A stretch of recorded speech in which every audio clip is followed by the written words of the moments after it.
जीवन का वास्तविक उद्देश्य माइनस ईसा मसीह के वचनों के प्रकाश में। भाग 1, प्रस्तावना। रात के 12 बजे 3 बजे। शांति आप सभी के साथ हो। आज के इस शोर शराबे वाले संसार में हम अक्सर खुद से एक सवाल पूछते हैं, मेरे यहां होने का अर्थ क्या है? क्या मेरा जीवन केवल काम करने, पैसा कमाने और अंत में मिट जाने के लिए है? हजारों साल पहले यीशु मसीह ने इन सवालों का उत्तर दिया था। उन्होंने केवल शब्द नहीं कहे, बल्कि एक ऐसा मार्ग दिखाया जो खालीपन को भर देता है। आज हम उनके वचनों के माध्यम से यह समझेंगे कि आपके होने का उद्देश्य क्या है। भाग 2, ईश्वर के साथ संबंध। 3 बजे 8 बजे। यीशु ने कहा, तू अपने परमेश्वर से अपने सारे मन, अपनी सारी आत्मा और अपनी सारी बुद्धि के साथ प्रेम रख। हमारा पहला और सबसे बड़ा उद्देश्य है जुड़ाव। जैसे एक डाली पेड़ से अलग होकर फल नहीं दे सकती, वैसे ही हम अपने रचयिता से अलग होकर शांति नहीं पा सकते।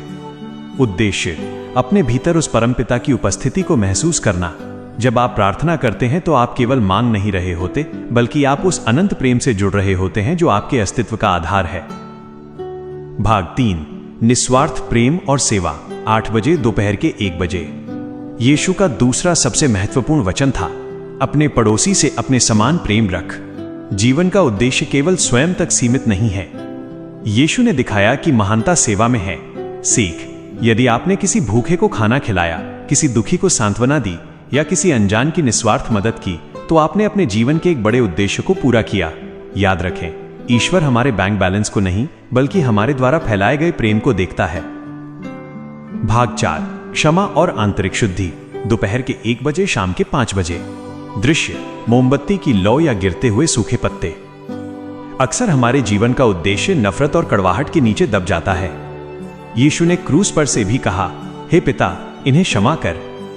उद्देश्य, मुक्त होना। दूसरों को क्षमा करना आपके जीवन को हल्का कर देता है। आपके जीवन का एक उद्देश्य यह भी है कि आप अपने हृदय को घृणा से मुक्त रखें, ताकि उसमें ईश्वर का वास हो सके। बिना क्षमा के हम कभी भी उस उद्देश्य तक नहीं पहुंच सकते जो शांति से भरा है। भाग 5, निष्कर्ष और प्रार्थना। शाम के 5 बजे, रात के 8 बजे। अंत में यीशु ने कहा, मार्ग, सत्य और जीवन मैं ही हूं। आपका उद्देश्य कोई मंजिल नहीं, बल्कि एक यात्रा है। यह यात्रा है सत्य की ओर, दया की ओर और अनंत जीवन की ओर। आज रुकिए, गहरी सांस लीजिए और महसूस कीजिए कि आप ईश्वर की एक अनमोल रचना है। आपका उद्देश्य महान है, आप यहां अकारण नहीं हैं। प्रार्थना। हे पिता, हमें वो दृष्टि दे कि हम अपने जीवन के उस उद्देश्य को समझ सकें जो तूने हमारे लिए चुना है। हमें प्रेम और शांति का दूत बना। अगर आप यीशु मसीह में विश्वास रखते हैं और उनकी शिक्षाओं को पसंद करते हैं, तो इस वीडियो को लाइक जरूर करें। आपके समर्थन से हमें बहुत प्रेरणा मिलती है। और ऐसी ही और वीडियोस देखने के लिए चैनल को सब्सक्राइब जरूर करें और घंटी का बटन भी दबाएं, ताकि कोई भी अपडेट आपसे छूटने ना पाए। इस वीडियो को अपने दोस्तों और परिवार के साथ शेयर भी करें। धन्यवाद। क्या आप इसे फिर आमीन।